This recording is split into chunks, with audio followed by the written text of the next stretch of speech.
ناظرین، میں ہوں قربان بلوچ۔ ناظرین، وزیر اعظم عمران خان صاحب کی سربراہی میں آج حکومت نے چینی سبسڈی کے حوالے سے، چینی چوری کے حوالے سے، چینی کی قیمتوں میں اضافے کے حوالے سے انتہائی اہم فیصلے کیے ہیں۔ اب فیصلے جو کیے گئے ہیں اس سے لگتا تو نہیں ہے کہ اس میں سے کچھ نکلے، کیونکہ جو معاملات جس طرح جو فیصلے کیے گئے وہ انتہائی اہم فیصلے تو ہیں، لیکن اس پہ عمل درآمد ہوتا ہوا نظر نہیں آ رہا، کیونکہ جو فیصلہ کیا گیا اس میں یہ جو اہم فیصلے ہیں ان میں سے چینی کی سبسڈی ہے، اس کی تحقیقات ہے، وہ اس عرصے سے ہے جب سے نیب کا قیام عمل میں آیا ہے۔ اب یہ کیسے ممکن ہے کہ نیب کا قیام اٹ مینس 1985، یہ اس کے تفصیل ہم آپ سے ڈسکس کریں گے اور اس کے امکانات بھی دیکھیں گے کہ ایسا ممکن بھی ہے کہ نیب اس حوالے سے تحقیقات کر سکے اور ان لوگوں کو کیفر کردار تک پہنچائے جنہوں نے عوام کو لوٹا ہے۔ جن دوستوں نے ہمارا چینل سبسکرائب نہیں کیا اس کو سبسکرائب کریں اور اس کو واچ کریں اور اپنے دوستوں کے ساتھ شیئر کریں۔ اب جو فیصلہ ہے وہ جو اس کے تفصیلات ہیں اس کے حوالے سے پریس کانفرنس کی ہے۔ وزیر اعظم کے احتساب کے حوالے سے جو معاون خصوصی ہیں شہزاد اکبر اور اطلاعات کے وفاقی وزیر نے آج جوائنٹ پریس کانفرنس کی ہے۔ اس میں جو فیصلہ کیا گیا ہے وہ یہ ہے کہ 1985 سے جن حکومتوں نے چینی کے ایکسپورٹ پہ سبسڈی دی ہے، جن لوگوں نے سبسڈی لی ہے، نیب اس سارے عمل کی تحقیقات کرے گی۔ اب یہ ایسا ممکن دکھائی تو نہیں دے رہا، کیونکہ نیب جب پچھلے ایک دہائی کی معاملات یا کرپشن کی تحقیقات نہیں کر پاتی، کوئی بااثر لوگوں کو جزا سزا نہیں ملتی، تو اتنے بڑے لمبے عرصے کی تحقیقات ممکن نظر نہیں آتا۔ اور دوسری بات یہ ہے کہ حکومت نے یہ اعلان اس وقت کیا جب حکومت کے اہم رہنما جہانگیر ترین صاحب کل یہاں سے پاکستان سے بیرون ملک روانہ ہو گئے، اور جو ریسنٹلی 2018-19 میں جو چینی کی سبسڈی پنجاب حکومت نے دی تھی اس میں سب سے زیادہ بینیفیشری وہ تھے، وہ تو باہر چلے گئے۔ اس کے بعد آج وزیر اعظم صاحب کے سربراہی میں یہ فیصلہ ہوا۔ یہ اب کیسے ممکن ہے کہ جو مین مبینہ ملزم ہے وہ تو چلا گیا، اب باقی لوگوں کے خلاف تحقیقات ہوگی، اب اس میں سے کیا نکلتا ہے وہ دیکھا جائے گا۔ اب دوسری بات یہ ہے کہ جو چینی کے حوالے سے جو بے نامی ٹرانزیکشن ہیں، ٹیکس کے ایشوز ہیں، ان کی تحقیقات کی ذمہ واری FBR کو دے دی گئی ہے اور ان کو 90 دن کے اندر رپورٹ دینے کو کہا گیا ہے۔ اور چینی کی جو کارٹلائزیشن ہے، قیمتوں میں اضافہ ہے، اس کے حوالے سے تحقیقات مسابقتی کمیشن کو دے دی گئی ہے اور ان کو بھی 90 دنوں کے عرصے میں رپورٹ دینے کا فیصلہ کیا گیا ہے۔ اور ایکسپورٹ نہ کر کے چینی لوکل مارکیٹ میں بیچ کر کے ایکسپورٹ شو کر کے سبسڈی لینے کے حوالے سے افغانستان چینی ایکسپورٹ کرنے کے حوالے سے اور اس میں گھپلے کے حوالے سے جو معاملات ہیں ان کی تحقیقات کی ذمہ واری FIA کو دے دی گئی ہے اور FIA کو بھی 90 دن کے اندر رپورٹ کرنے کی ہدایت دے دی گئی ہے۔ اور اس کے علاوہ جو شوگر ملز نے جو چینی کی پیداوار کی جو اہلیت ہے، پروڈکشن جو کیپیسٹی ہے، وہ جو غیر قانونی طور پر بڑھانے کا عمل ہے، جو گنے کے جو کاشتکار ہیں، کسان ہیں جن کو قیمتیں نہیں دی گئی مناسب، وہ معاملہ ہے، یا جو روڈ سیس کا جو ایشو ہے، اس کے حوالے سے یہ فیصلہ کیا گیا کہ یہ معاملہ صوبائی اینٹی کرپشنز کو بھیجا جائے گا اور وہ ان کے حوالے سے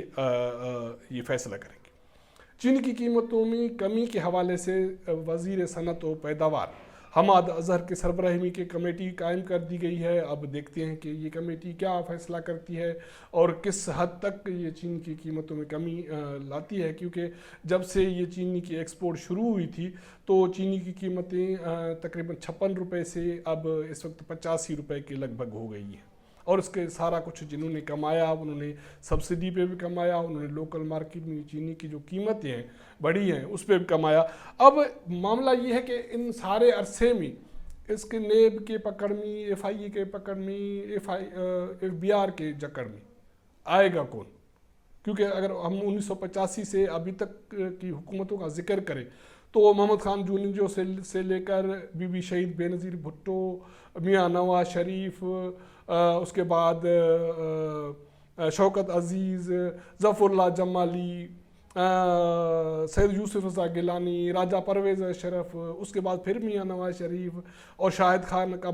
خان عباسی اور عمران خان کی حکومتیں وفاق میں شامل ہیں. اور ان سارے حکومتوں کے جو فیصلے ہیں سبسڈی کے تقریباً فیصلے وفاق کے لیول پہ ہوئے ہیں، اور صوبائی حکومتوں نے بھی اگر سبسڈی دی ہے تو وفاق کے فیصلے کی روشنی میں دی ہے. تو اس کا مطلب ہے کہ محمد خان جونیجو، مرحوم محمد خان جونیجو سے لے کے ابھی تک جو وزرائے اعظم رہے ہیں ان کے دور میں جو بھی سبسڈی کے فیصلے کیے گئے یا جنہوں نے سبسڈی لی اس کی تحقیقات ہوگی. اب اس میں اب دوسری بات، اب جو ریسنٹلی انکوائری کمیشن جو ایف آئی اے کے سربراہ ڈی جی واجد ضیاء کے سربراہی میں جو بنی تھی، انہوں نے تو 5 سال کی جو بھی تحقیقات کی تھی چینی کے حوالے سے، اور اس میں 29 ارب روپے سبسڈی دے دی گئی تھی اس پہ ایکسپورٹ پہ. اب اس میں جو لوگ ہیں وہ تو ابھی ہمارے ساتھ شامل ہیں. اس میں 2015 میں جو سبسڈی مجموعی دے دی گئی تھی وہ 4 ارب اور 4.5 ارب سے کروڑ سے زیادہ ہے. اور 16 میں جو سبسڈی ہے وہ 3 ارب 14 کروڑ 28 لاکھ ہے. 2017 میں جو سبسڈی ہے وہ 14 ارب 71 کروڑ 75 لاکھ ہے.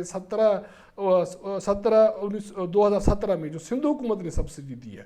صرف وفاق سے ہٹ کے، ایک سبسڈی وفاق نے دیا ہے، سندھ حکومت نے الگ سبسڈی دی ہے تقریباً 4.25 ارب روپے کی، اور وہ ہے 4 ارب 30 کروڑ روپے. اب اس سارے عمل میں فائدہ اٹھانے والے کون ہیں؟ اومنی، جہانگیر ترین، رحیم یار خان گروپ، من صلاحی، مخدوم شہریار گروپ، اور اس کے علاوہ ہنزا گروپ کے محمد وحید چودھری، اور اس کے علاوہ فیصل احمد مختار اس کی فیملی ہے، اور شمی محمد خان اور اس کی فیملی ہے، المعیز شوگر ملز ہے. تو یہ سارے جو شوگر، اور شریف خاندان بھی سبسڈی لینے والوں میں شامل ہے. اور ان لوگوں نے پچھلے 5 سال کے عرصے میں 29 ارب روپے سے زیادہ کی سبسڈی لی ہے، اور انہوں نے جو ٹیکس دیا ہے وہ دیا ہے 10 ارب روپے، فقط 10 ارب روپے. یہ ان کی کمائی صرف ایکسپورٹ پہ ہے، جہاں لوکل انہوں نے جو چینی بیچی ہے، جو قیمتیں جو کمائی کی ہے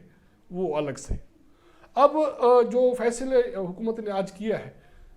اب مجھے تو اس سے یہ کوئی کچھ نکلتا ہوا نظر نہیں آ رہا، کیونکہ ابھی ساری اپوزیشن کا الزام ہے کہ نیب یک طرفہ کارروائی کرتی ہے، اور نیب میں کیپیسٹی نہیں ہے، وہ امتیازی کارروائی کرتی ہے. تو اگر الزامات ہیں تو آگے چل کے کیا ہوگا؟ لیکن ایک بات ضرور ہوگی کہ جو اپوزیشن ہیں ان کو رگڑا جائے گا. اس میں مجھے جو دکھائی دے رہا ہے اس میں جو وزیر اعظم یوسف رضا گیلانی ہے، میاں نواز شریف ہے، شہباز شریف ہے، پرویز الہی ہے، جو ایون حکومت کا اتحادی ہے لیکن وہ پنجاب میں سی ایم رہا ہے، اور اس کے علاوہ سید مراد علی شاہ ہے، سید یوسف رضا گیلانی ہے، راجہ پرویز اشرف ہے. تو یہ وہ لوگ ہیں جن کے خلاف میرے خیال میں نیب، ایف آئی اے کی طرف سے اور ایف بی آر کی طرف سے کچھ پکڑ دھکڑ ضرور ہوگی. اب دیکھتے ہیں کہ اس سے نکلتا کیا ہے. لیکن جو حکومت کا فیصلہ ہے وہ اس سے مجھے تو یہ لگ رہا ہے کہ حکومت نے اس معاملے پہ بھی مٹی پاؤ والے کی کارروائی کی ہے. نہیں تو کرنا تو یہ چاہیے تھا کہ ایک مختصر عرصے میں جو بھی ایک لوگوں نے سبسڈی لی ہے اور کی مہنگی چینی بیچی ہے ان کے خلاف کارروائی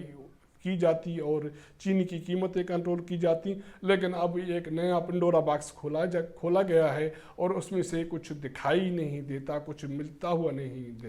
دکھائی دیتا. یہ تو آج کی جو اپڈیٹ تھی اسلام آباد کے حوالے سے جو اہم فیصلہ تھا، اس پہ میں نے جو بات کی ہے. جو میرا پروگرام پسند آئے تو اپنا فیڈ بیک ضرور دیجیے گا. ملاقات ہوتی ہے اگلے پروگرام میں، تب تک اجازت دیجیے گا. اللہ حافظ.